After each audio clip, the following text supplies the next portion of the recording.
Assalamualaikum warahmatullahi wabarakatuh.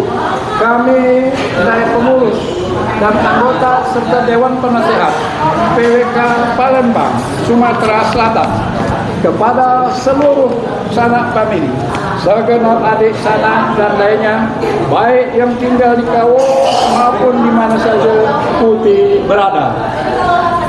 Kami sekaban ini hendak menyampaikan selamat Raya 1 Syawal kepada seluruh anggota KAUR yang nyubuhi WA ini. Minal aizin wal faizin, mohon maaf lahir dan batin sabis sepikis. Mudah-mudahan kita di tahun ini dapat bersatu peduli rukun dan damai. Sesuai semboyan kita, seasa, sehijauan, setulungan, setibaan dan semanjauan. Wabillahi taufik wal hidayah.